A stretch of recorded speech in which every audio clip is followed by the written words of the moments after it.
Hey, what's going on? You're now tuned in to the PVD Horror Podcast. I'm Brandon, and I'm joined by my co-host Dave. And today we have filmmakers Kyle Misak and Jon Petro to talk about their new film, Bad Haircut. Welcome to the show, guys. Thank you. Thanks for Thanks having for me. having us. No problem.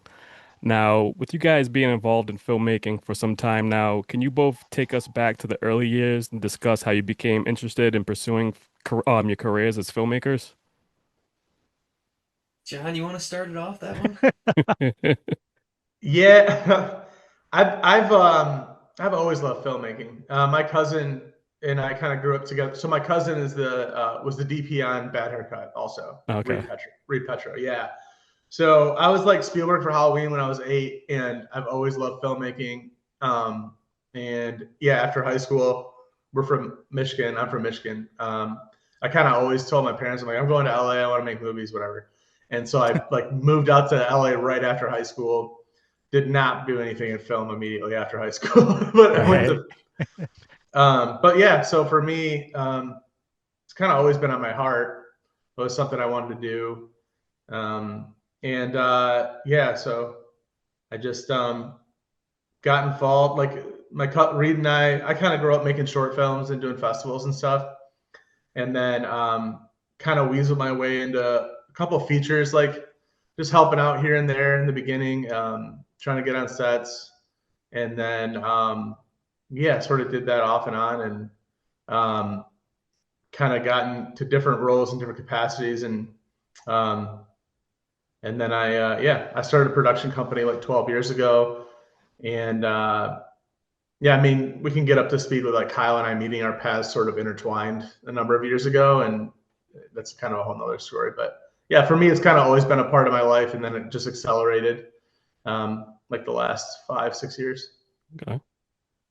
Yeah. Yeah, and I got started. Unlike John, did not start out when I was a kid. Like I wish I would have known. I just didn't know it was a career thing.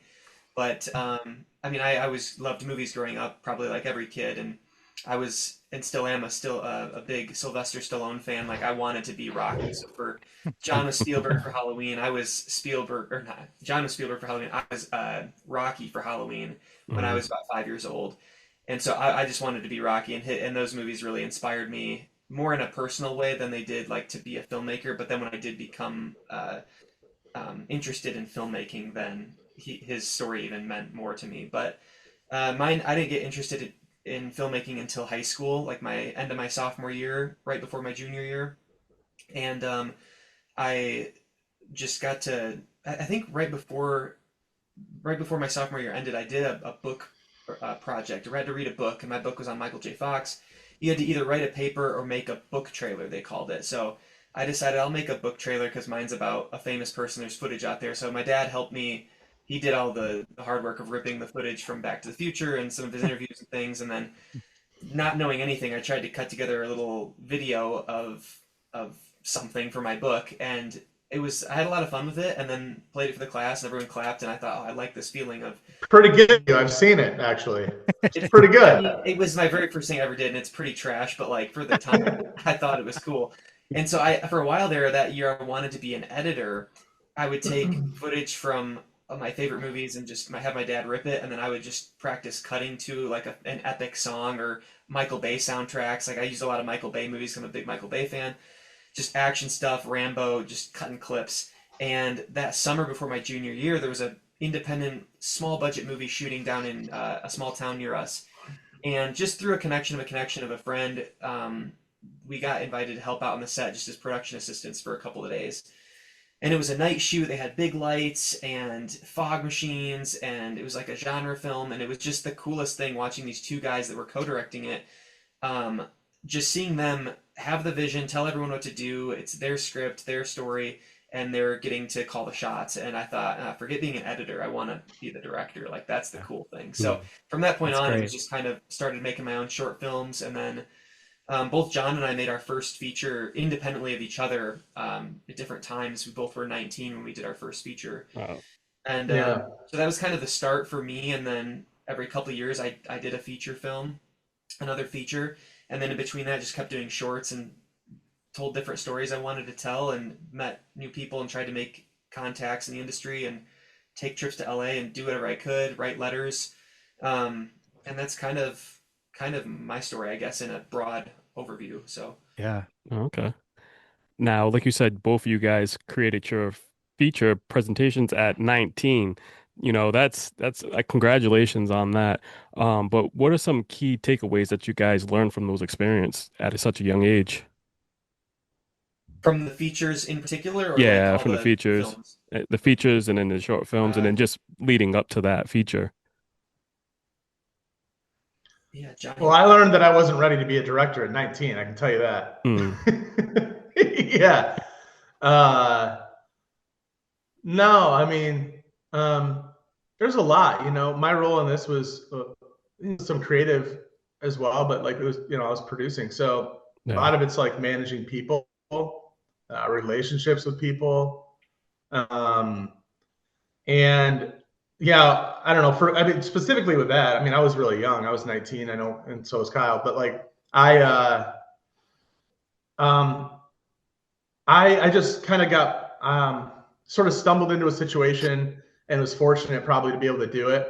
But everyone was so much older than me that when I was, um, it was challenging because people would. Uh, I think sometimes I unintentionally rub people the wrong way, maybe just because I was so young, I guess. And so I learned a lot on that one. I learned Okay. a lot of things I wouldn't do again. And Yeah, but Kyle, I don't know. Do you remember? What do you remember about your first feature when you were still Well, it that was the young? worst movie ever made, and it was the most. Same here. Yeah, like I didn't know anything. I just jumped into it so naively. Like I didn't know anything about creating a schedule, for instance. So Mm, I just had all of these actors show up every single day. Didn't know what we were going to shoot each day. It's just like, all right, let's look at. So I had people quit their jobs and stay down in this town for 17 days, and then some of these people I didn't even shoot with till the last 2 days because I didn't know Oh when we were going boy. to shoot what. Didn't have locations really figured out other than like our main spot. Didn't have bathrooms available. We ate pizza, really crappy pizza every day, lunch and dinner for 17 days straight. I mean, the movie was made on a budget of $1,200, so it was like the lowest budget, crappiest thing you can imagine. And I shot it on my 5D, like I was the cinematographer. I was kind of wearing a lot of hats. yeah. Didn't really have much of a crew. There were a few people that were instrumental in helping, but yeah, it just taught me everything. Like I made every mistake you could make on that, and it just informed me for the next one. Like I don't think I would have learned what I would have like I don't think I would have learned as easily or as quickly had I not just made all those mistakes. And it was really difficult time. It was overwhelming. I didn't sleep a lot. Like it was 16 to 20-hour days every day because I had to set up the food and then I had to do the shots and then I had to figure out like where is so and so going to stay because we didn't have hotels or whatever. Like it was a million things. So going into the second feature, I was much more prepared, but still didn't know a lot. But I managed that way better the second time around. 2 years later, so I was 21 when I did the next one, and that was much more of like a real thing where we had that budget was $50,000, and I had a couple people come from LA, and I had a couple of real crew people and a DP and stuff like that. I quit more real equipment and movie gear, and so I think I learned more about the management side of it for that one, but I still didn't really have feature like storytelling down yet. The movie was very boring, very slow. I wrote a lot of stuff that was just very amateur. Um, and so then going into the third one, it was kind of like, all right, how do we make this better again? I think we got better with everything, more resourceful, and then but still like didn't. And I think the story and the writing was better, but not still was slow and dragged and boring. So then this one being the fourth feature was kind of interesting because feature one was like 19, then I was 21, then I was 23, and then there's this kind of the 6 year gap up until I'm 29 when I directed Bad Haircut, where I was still doing every year. I was doing at least one or two short films each of those years that were kind of like high value, putting everything I had into those short films and continuing to write features and do things. So I think it was just the culmination of constantly practicing the craft and always doing those short films, even between features. And sometimes, like even the year we did Bad Haircut, we did the most ambitious short we'd ever done just a few months prior to shooting. It's a musical we did that John and I did together, and so it was that really informed a lot of things on Bad Haircut. So I think everything was just you're always learning, and I learned so much from Bad Haircut. Made a lot of mistakes on that, but yeah, I think you're always going to be kind of learning and trying to get Yeah. better. For Yep. sure. They I saved this fortune from like a fortune cookie at a Chinese restaurant. And it says we learn much from our mistakes, our failures, and little from our successes. And I think that's super true. And both of you are kind of saying that, living examples of that. It sounds like you've learned more from your past mistakes making films, and that's kind of helped you grow, which I think is Yeah, yeah. awesome. I also wanted to say, when Jon was saying that maybe he rubs people the wrong way, Kyle, you had a little smirk on your face. So I was wondering if you've had any examples of seeing that with Jon, and also kind of like, Actually, what's it like working together, like the dynamics between the two of you. yeah, no, I smiled not because like I think John rarely rubs anybody the wrong way from Okay. my vantage point. I just was laughing because I've rubbed a lot of people I think the wrong way as well in films.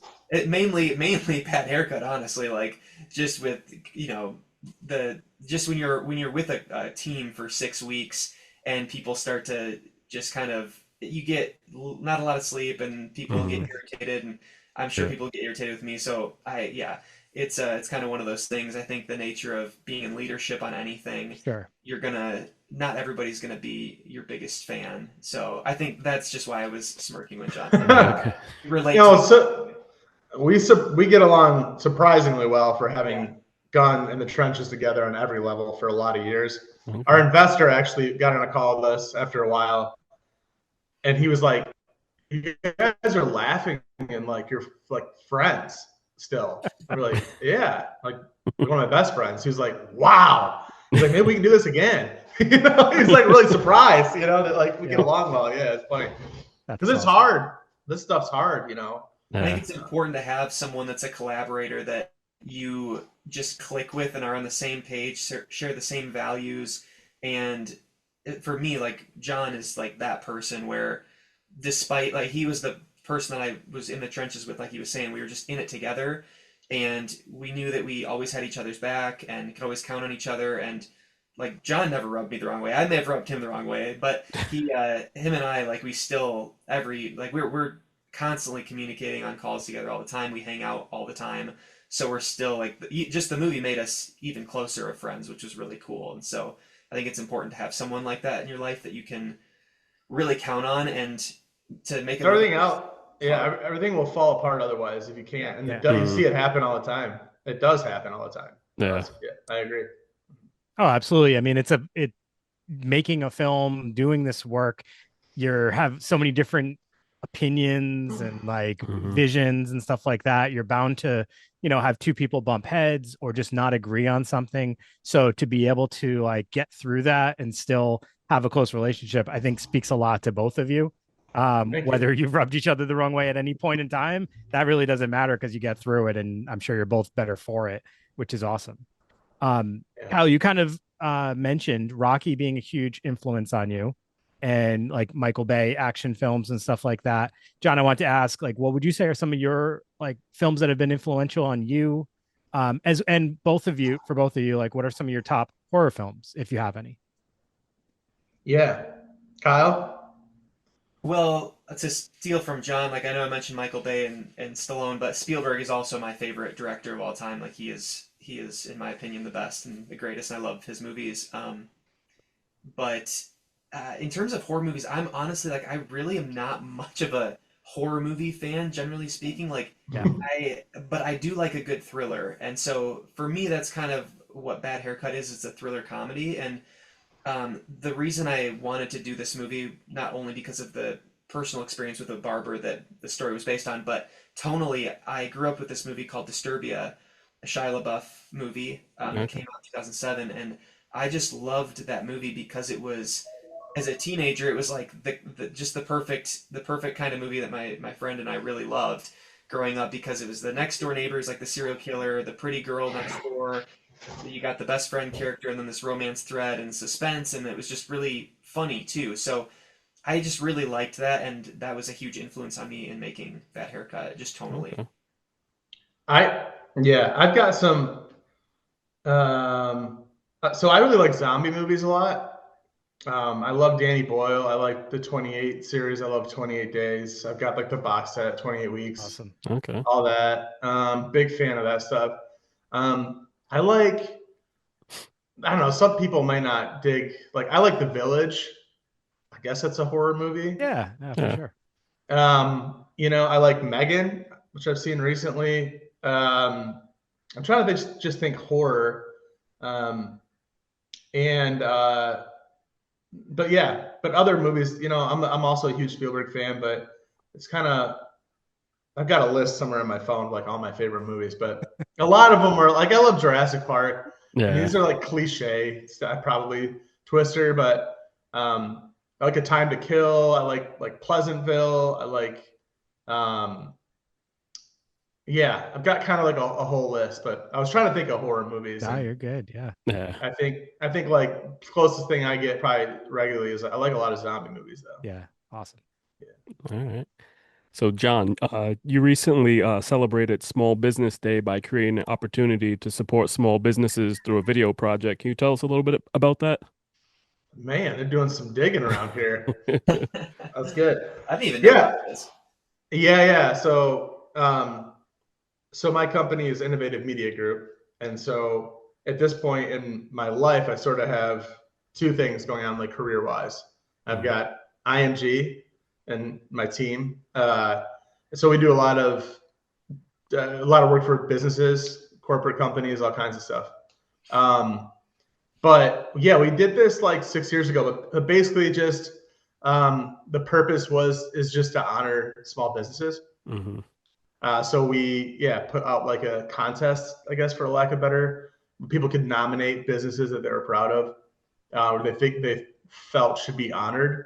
And so this company called Harvest & Co. won in Southwest Michigan, and we're producing a video for them.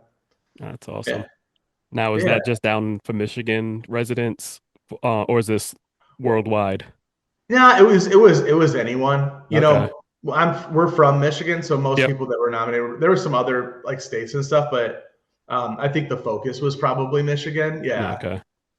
Yeah, but that's cool that you saw that. I'm assuming the promo or something that we that popped up. So I thought that was cool because, I mean, that's what we're all about. We create markets for small businesses in our local area, and it's really important, so, we have so many friends, so it's just like just giving back to the community. That's what it's all about. So that was really 100%. cool. Oh, thank you. Yeah, I appreciate it. Yep. So yeah, we're in the middle of shooting that right now. And yeah, that particular company, they're awesome. The owner's name's Dan Meyer.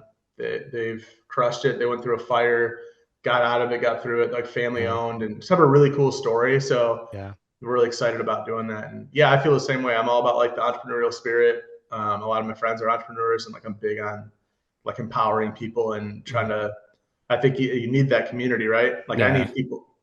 It can be lonely out there when you're trying to do your own thing, and so it's important to have people who can have your back and vice versa. So, but thank you for bringing that up. No problem. I think it can be lonely, but it also can feel super cutthroat or competitive. So knowing that you have other like support out there, I think is super important, right? Yeah. Because otherwise it feels like, you don't know if people have the best intentions for you, the worst intentions for you. So yeah, that's great that you're doing that. Yeah, it's fulfilling, right? It can be, I say lonely, but like that's like I feel like entrepreneur talk one-on-one, where if you own a business or something, and then everyone's like, yeah, sometimes it sucks, but I wouldn't have it any other way. Yeah. For sure. Yeah, right on. All right, so now Bad Haircut is set to have its world premiere at Fantastic Fest in Austin, Texas. Is this your first time attending Fantastic Fest? Tell us a little bit about the film also. This is actually my first film festival ever. So okay. It'll be a whole new experience. I'm looking forward to it. I can't wait to premiere it. So it'll be the first time we really see it with a truly kind of unbiased audience in one spot. So yeah, same. I have not been to Fantastic Fest, and like I've been to a few festivals, but this circuit or the Bad Haircut, it'll be the most I've been to, and like probably more festivals that are, I guess, more reputable. I would say I've never have not traveled the country or world and gone to festivals before, so this will be a first, like in terms of how extensive our travels are and kind of how many we've gotten into and that kind of a thing. And Kyle's been in a ton of festivals, just to be clear. He might not have attended them, but his films have been in festivals. Right. Okay. Yeah, so I'm really excited. I think Fantastic Fest is going to be cool. It seems really unique. I know they put a lot into it, so we're excited to be there. Um, and we'll get a group of the cast will be there that we haven't seen in a minute, and some of the other folks in leadership and people on our team. So we'll all get to spend time together and celebrate. So it's going to be sweet. Awesome. Now, can you talk about the date it's going to premiere? I think it's the 19th, right? Yeah, September 19th at 2:10 p.m. is our official first premiere there, and then we have a second screening of it on September 23rd. I think it's at 11:40 a.m. if I'm not mistaken. So, two showings at Fantastic Fest, and we're looking forward to it. Nice. Um, so it's so cool because this is also gonna be my first time attending Fantastic Fest. So I hope that I can bump into you guys, Yeah, and for yeah, sure. Yeah. I can't wait to see this on the big screen. And thank you so much for, letting me and Dave check this out because we had a great time watching it. And there was just so many pieces that kind of just stood out to us. And just looking back at it and seeing some of the behind the scenes pictures, it just seemed like it was such a great shoot. We seen like pictures with you guys in the cop car. Can you talk about stories just being on set with each other? Oh yeah. Which Got lots. What do you want to hear? yeah, Lots and yeah, you guys lots. narrow it down. Anything specific? No, just whatever. Just the time that you Well, guys spent together, just having a good time. So, well, it was like years of stuff, man. I mean, mm, starting in the very beginning, I guess we can just try and like drop through it a bit. But once Kyle wrote the script, I got the script and read it, and then kind of in terms of our collaboration and moving forward, that's what happened in the beginning, and that was Kyle like 3.5 years ago or something like that. Yeah, fall of 2021. Yeah, 4 years ago. So then it was sort of off to the races, and I started trying to we started taking meetings with people, and I was trying to get us funding, get the movie greenlit. We got an investor, and then from there it was really off to the races. And that was like, that's when all like kind of stories began of all kinds of stuff. We had, man, Kyle wrote the script with a particular actor in mind, uh, who we knew and our investor knew. We just all kind of knew there may be some issues, or we needed to go meet him in person, basically, in New York. So we flew to New York, and that was like one of the early adventures. This is as a fairly notable actor. You probably know him. I shouldn't say who it was, but it was Can you give us initials? wild. The first name starts with a P. I can say that. okay. Kyle might not like that I said that. But. Kyle's like, damn you. Now you're But, rubbing me like, the wrong way. Yeah. It just happened. You finally did it. Yeah.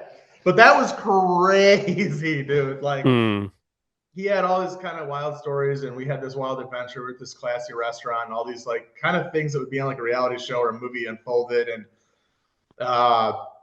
I mean, if we were offline, we could talk more about that one because I want to Yeah. okay. be kind. Even before that, though, even prior to that, the very first thing John and I did after we got our investor on board, like we had a bunch of like there was so many things that happened, but the first like on the road adventure felt like when we needed the first purchase that we made was that ice cream truck in the movie. Yep. So John and I went to Detroit in kind of like a rough neighborhood and bought this ice cream truck in cash. With 10 grand in cash. Yeah, so we had to like negotiate this, and there's a whole day of adventure because the Turns out there's like an inner community of ice cream truck drivers, right? Like it's like a culture. And it was, yeah, crazy. We should not have been there with cash and not really having a plan.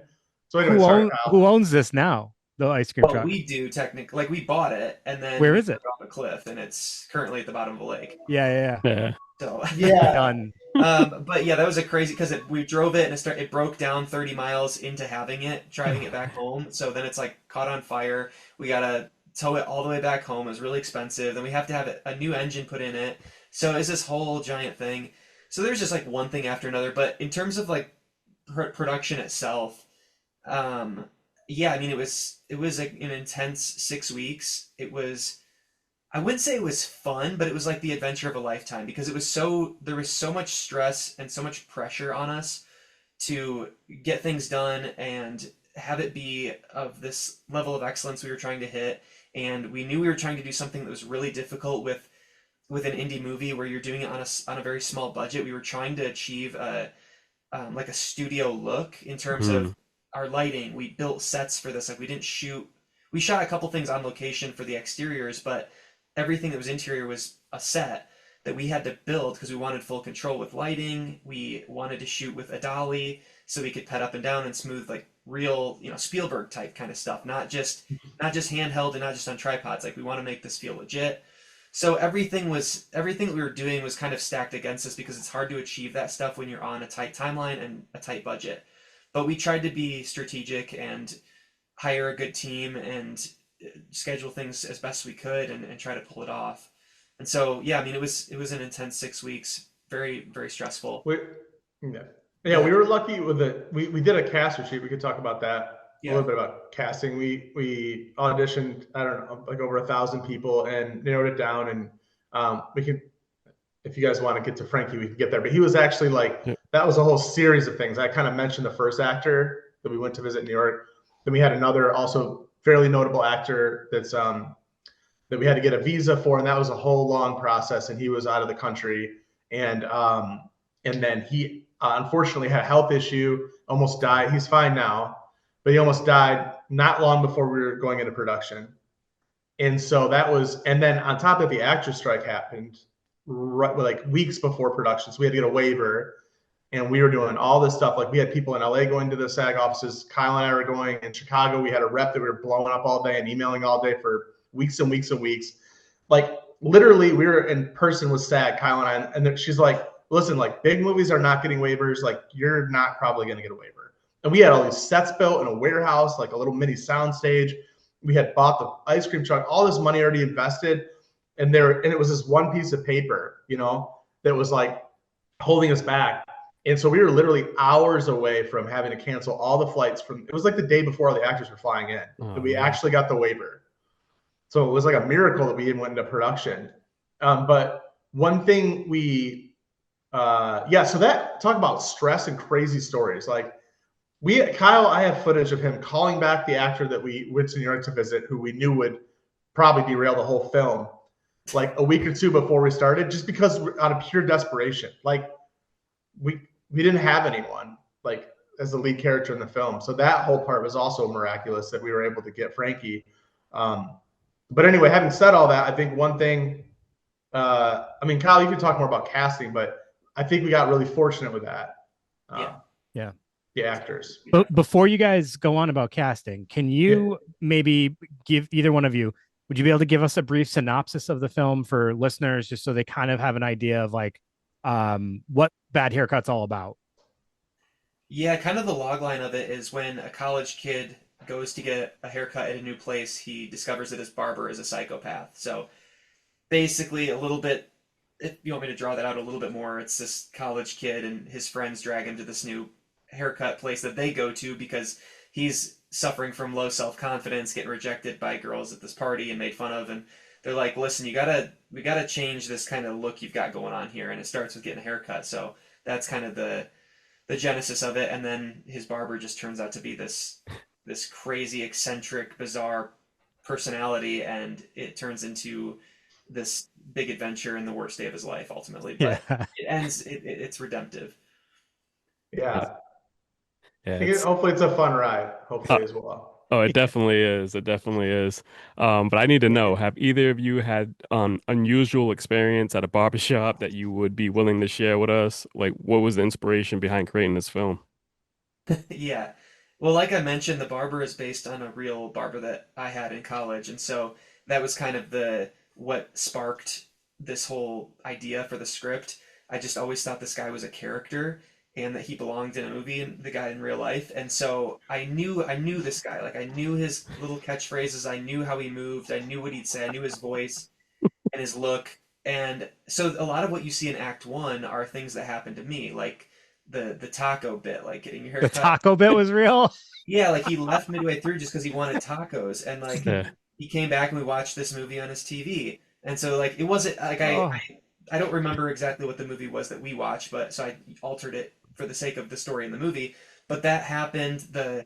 The dancing around was a real thing. The catchphrase perfection, that was always something that was whispered in your ear. Um, just the general aura of this guy was that's like what it was. And so yeah, I mean, there's a turning point in the movie, which I think is obvious for you guys that have seen it, where I take it in a direction where I thought things could go if it was the most outrageous thing that could Right. happen. Right. But Hmm. the setup for it is all pretty true to life things because I was just drawing on real life It's inspiration. it's like if you went there with your buddies and you're just observing this guy and you're like, oh, I bet he's, such and such. Yes. You just kind of went with that, like that little mumble that you might have with a friend and Yeah. made it and showed like the reality of it. Out of all the things that could have actually been true, I'm so glad the taco thing's true. That was hilarious. I know this beautiful taco place. Like that was wonderful. And he comes back with the pinata. That I absolutely love that. Yeah. What about But you, John? You have any stories? um, about which part? I'm sorry. Just About the barbershop. Just any crazy oh, stories? oh, I got crazy stories. Not really about barbershops. That's entirely. I Just mean, yeah, the catalyst is definitely our co-producer Jesse and Kyle both visited this barber in real life, and that's definitely the seed or the catalyst. Is uh, is It this was just a real barber life person. is this barber still around? Do we know? I don't really know 100% for sure. Uh, like, I don't know. I can't He really tell. needs I to just see know Although, this his name. film. He's famous now. He needs well, to see it. although it's a couple test screenings, Kyle, you have had a Yeah. couple run. You should talk about that's Yeah, interesting. people have come up to us in the test screenings and said, "Was this based on a real person?" hmm. I'd say yes, and they're like, "Was it based on so and so?" And I said, yeah, I don't want to say yes or no, This but was at a Grand Rapids test screening in Michigan, yeah, so Okay. some Very people may likely. have actually, Yeah, it's very yeah, likely. Yep. yeah, these people knew who it was that it was based on. So I think it's yeah. pretty. I think it's pretty obvious if you know who the guy is in real life, you could probably put two and two together. And I want to be Hmm. clear, like I did not base any of the negative things in the movie on him. It was just the aura and personality that Yeah. inspired this crazy character in And this there are movie. positive attributes that Mick has in Yeah, the film. Yeah. yeah. He's He's he's a just eccentric, is fascinating, all. yeah, he's an eccentric guy. Yeah. He just, you know, gets Yeah. derailed a little bit here and there, Yeah. but Yeah. Like to when I say the heard, least. yeah, when I first heard about this film, like just so many things had gone through my mind because like for my barber growing up, like me and my friends, we would go and there was nothing like crazy that he would do, but it was just kind of like the taco situation. I know a barber usually they're just working all day, they don't have time, but they kind of like do that stuff to like they know they can get away with. And my buddy, Yeah, he was just like, "Oh, you know what? I'm hungry. Let's go." And like went out to eat, or it's like, "Oh, I didn't go to the gym today. Let's go. We're going to go to the gym." And I'm like, my buddy's telling me about that. I'm like, "Yo, this guy took you to the gym. Like he never pulled that shit with me." So like sitting in the seat and watching this film and seeing, the other guys not having that experience with Mick, but then just the main character yeah, going through this stuff. I was just like, "Oh man, this is most of the stuff that he was going through." that's funny. So, The barber down the road from me would eat tuna fish sandwiches while he was giving haircuts. No kidding. Yeah. That's funny. I actually forgot all about that until you said like you just brought Well, that back up. I was like, oh shit. I actually now I'm thinking about. So I had a barber. I was going to say his name. He actually, I heard he passed away a little while ago when uh, I was a kid, but he was just a wild dude. And there would always be, I mean, I was young. It was like he would have like a black eye or something. And my uncle was a barber. I forgot all about this. My uncle worked briefly at this salon or whatever it was, this particular shop. And they would, I guess, like party together and stuff. But this guy was just wild, and he'd get like hammered, and they'd be playing pool, and he'd like break pool sticks, and they'd get into it, and he bit my uncle in the eye one time on his right here in his face. So, so yeah, I guess I did know a crazy barber once. It just yeah. it was in my past. I forgot about it. Yeah, it's I guess it's there's always one out there. Yeah, it's Yeah. gotta it's be.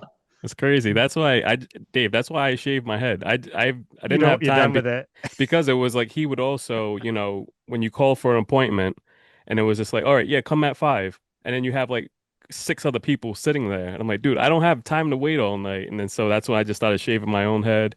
And like, I just don't have time to be on anyone else's time. I got things to do. Yeah. So, Well, that was Well, another that's thing that was true to life about the barber this is based on in the movie. It's like it was $7. There's no tax, no tip, all cash under the table, and there was never a line. And it was always kind of this strange thing because it wasn't just broke college kids that went there. There was like families and older women and just kind of mhm. the whole spectrum of people. So he just he was really good at being a chameleon and made you feel like you were the only person and but at the same time there was things that just felt like I don't know. It's kind of like you either feel like, oh man, he's just really misunderstood and he's a really good guy, but then other times just if you're in there alone and it kind of the mood shifts, Yeah. it feels like I feel like I could get killed right now. It just kind of has that Yeah. feeling. So you always kind of had this, and there's always a story you had when you left that day that you go tell your friends, your family, like, That's guess what awesome. the barber did today? Like crazy. So Yeah, it's so crazy. I have to say, Frankie Ray was perfect for this role as Mick. What was the experience like working with him on this project? John, do you want to jump in there? he's a great guy. Frankie's awesome. It was well again, to his credit, he got thrown in kind of last minute. Like, Mm, so we're a super fortunate to have him. He's extremely talented. Um, and B, I don't think, because we knew that there were other people, this was written for someone else, X, Y, and Z. Like, I think Kyle and I probably both agree. I'm not sure anyone could have done it better. Yeah. Even much more notable people. I mean, we've talked about it. We've seen people that we were approaching for this role, and we're like, man, we're so grateful we got Frankie. Yeah. mm, So Yeah, I he was. think, yeah, No, yeah, he was like John is saying, 100%. Even though we had other people in mind originally, we just didn't know who Frankie Ray was, and we just felt like we got so fortunate because when we were casting and we were looking at people's demos and things, then his audition popped up. We're like, this guy is so similar in energy and everything to who the real life person is, and he understands what this character is and who he's supposed to be, and it was just like a perfect fit. And so we felt like we got lightning in a bottle, and it was just a whirlwind of it was 3 weeks before shooting that we brought him on and then get him up to speed and try to inform him as much as we can before he's flying out and being a part of it. And then it was just from there we were off to the races. And yeah, it was a crazy experience, but just yeah, obviously incredibly talented actor, and we were just really fortunate to have him. yeah. I mean, like anyone else, he's got he's a strong personality on his own. Let me put it that way. He's got his mm. opinions. He's a trip, for sure in real life. But he's a good dude. He's got a good heart, and he came through for us, clutch. So we're Definitely. happy we have him in it. Yeah, that's for sure. So as you're directing him in this role and you have your um you already kind of know the person you're trying to get him to portray, right? How much of that was you telling him who this what to do versus did he do any impromptu? Was there Oh any of yeah. this that he just brought to it intuitively? Yeah, no, I think that's a good question. Early on, like I had such a specific vision for the guy's voice in particular of what I remembered the guy sounding like. And so I kept trying to get Frankie to, trying to mimic the voice of what I remembered, and it just wasn't coming across as authentic when Frankie would do it. And so ultimately like we kind of discussed it and it was like, okay, let's just drop that and like let's just encompass not what he literally sounded like, but what the essence of him was. And so Frankie kind of found that on his own, and then um I did have a pretty lengthy character description for him of just to try to inform him of who I thought this guy was, which I think was helpful to him. But yeah, ultimately when we were on set, it came down to we would do a lot of takes, and then towards the end we would always say, okay, let's do an artist take is what we called it. And then that's kind of when this switch would flip for him, and he would just not he would know where his marks are and where what the essence of the scene is, but he would let that stuff go in terms of specific like line for line, and he would kind of bring his own thing to it.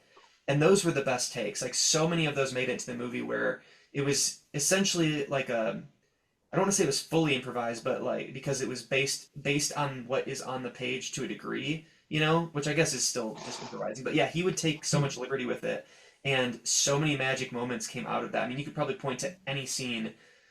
I would say the majority of all the takes that we used for his performance were all artist takes. The last take or two of a of a shot Yeah, and something that he special that he brought to it that wasn't written. that's awesome. Yeah. Nice. Now, I love the whole vibe of the film. It's like, to me, it was like if Superbad and the loved ones hooked up with Buffalo Bill from Silence of the Lambs. Like it was just a so it was like a cool trip, you know what I mean? I really had fun with it. And like some of the I'm jokes it glad. kind of like brought back to like as we were kids growing up and then like also viewing some of your short films, like you have this love for the Sandlot. You know what I mean? I could see that there. Yeah, definitely it's definitely a great film and I think everybody should definitely check it out when it comes out. Brandon, I wanted Thank to you. also kind of add in one more influence, and I didn't know if you thought this as well. It almost had a little bit of Greasy Strangler in Oh there yeah, as well. definitely. Did Yep. you have you are you guys familiar with Greasy Strangler? No, what's that? Unintentional Greasy Strangler. Yeah. Oh, That a all right. movie or You guys something? are gonna have some homework after this. You Y- both need to watch Greasy Strangler. It is I'll write that down. Yeah. absurd and hilarious at the same time. It's like I don't know, Brandon, how would you describe it? It's like Napoleon Dynamite Yeah, on Napoleon like Dynamite. on 20. It's Yeah, crazy. it's Okay. crazy. That's a good one. We like that movie. Yeah. Yeah. Have you seen The Loved Ones before or no? Mm-mm. Yeah. No. It We got has some it has homework to do here, huh? yeah, Yeah. it's a dark tone movie, but it definitely has like the vibes a little bit where, Frankie's character as Mick kind of has, the love interest situation going on there. So, Okay. Yeah, we've definitely heard super bad, yeah. like some early Funny, 'cause I've never 90s. even seen Superbad. But Oh John, no? I'm not familiar. I Yeah. know what it is, but I've never seen it. And Okay.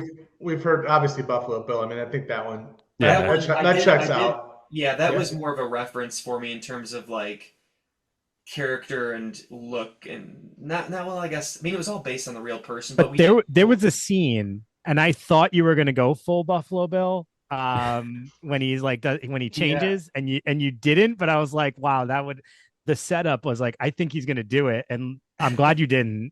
But it Yeah. was like yeah, it was yeah, I definitely caught that as well.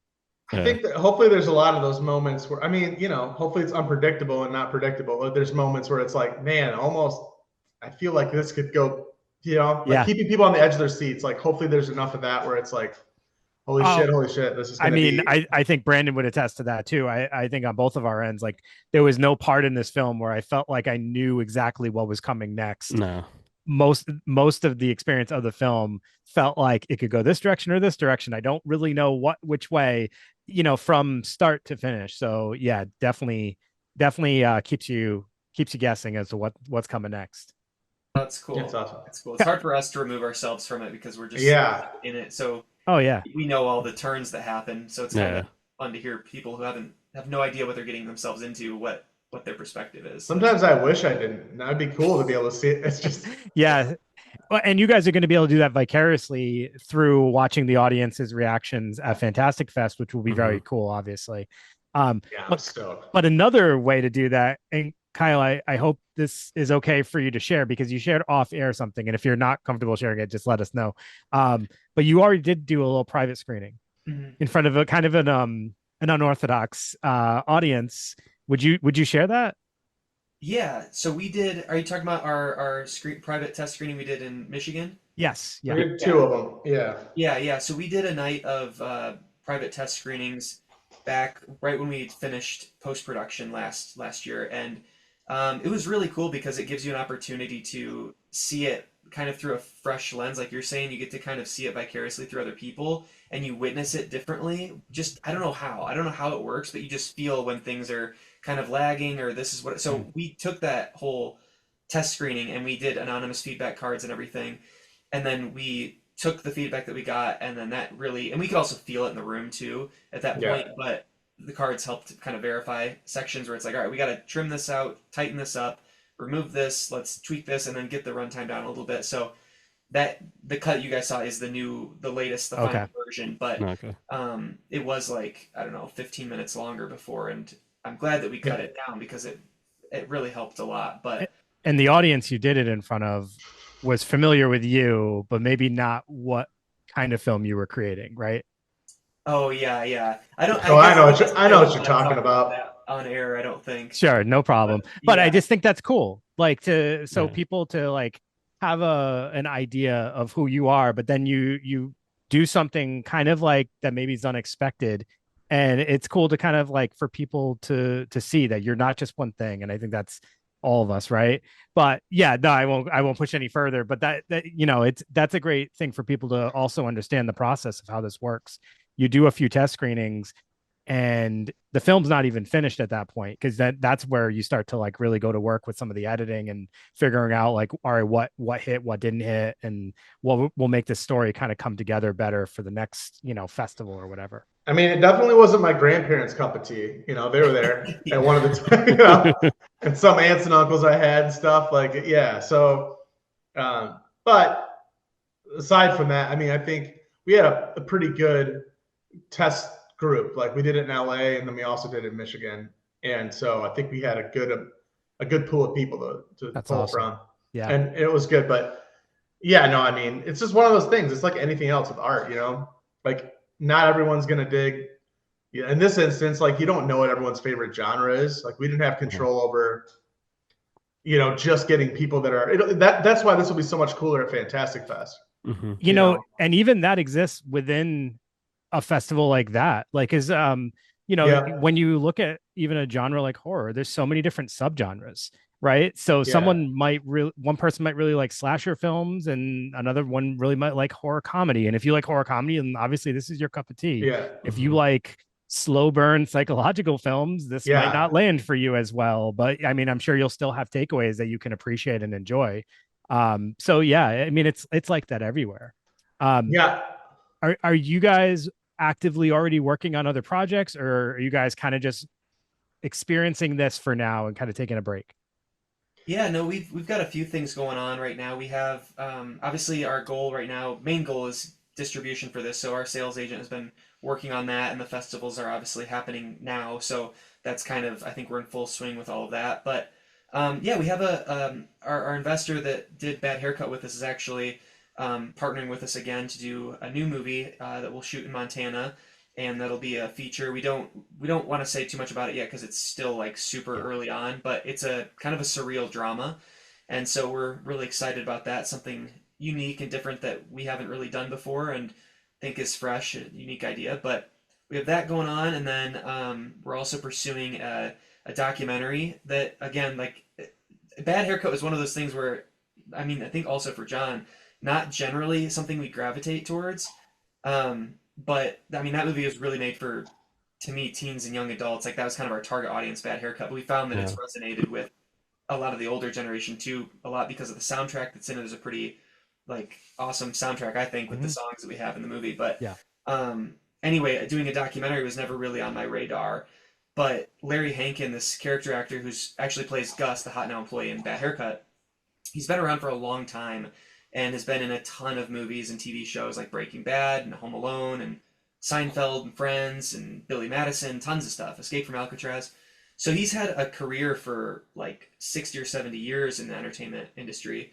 And he wrote a memoir a couple of years ago called That Guy. And so it's just this really cool story of his life and his personal life and his life in show business and famous encounters he's had. And it's just amazing, amazing story. It's kind of like he really reminds me of kind of a real life Forrest Gump character. The way that he moved through pop culture from like the 50s to now. It's just the shoulders that he's rubbed shoulders with so many famous people.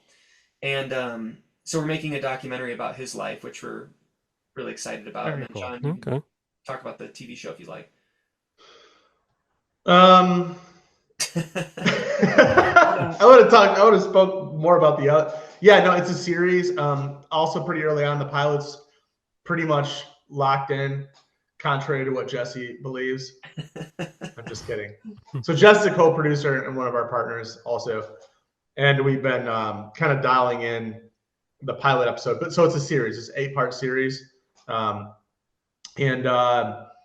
it's about a generally speaking, like fish out of water kind of scenario. A married couple, pastor and his wife.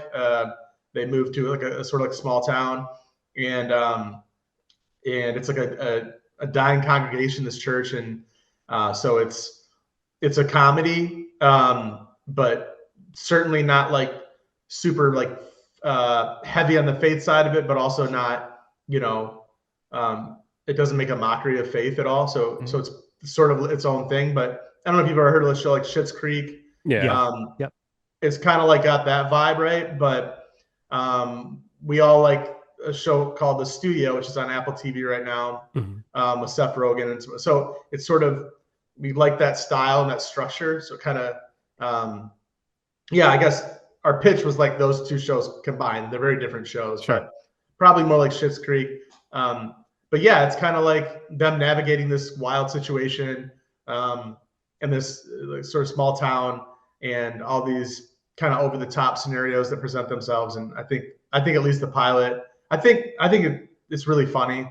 And we're excited about that. But yeah, I mean, all this stuff, this one also still fairly early on, but we've got 3 irons in the fire, 3 things moving at the same time in terms of our next step. So we're hoping that just kind of a waiting game to see which one will move forward first, I guess.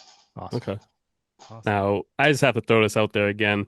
Like I said, the way that, watching some of your shorts and everything and kind of going back with some of the jokes, with like the Sandlot and stuff, I think that you would do a great job, creating a project like that again, like Little Giant, Sandlot, and just like doing something, just because like the child actors that you had in some of the shorts too, it's like you do a great job working with them.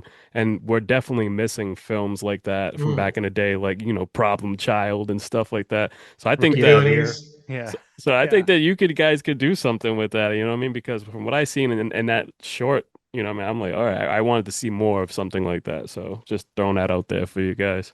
Thank you. I appreciate that a lot. Oh, no I mean, problem. that's generally kind of the stuff that I gravitate towards, Yeah. that kind of feeling, like the Autumn Girl. Mm-hmm.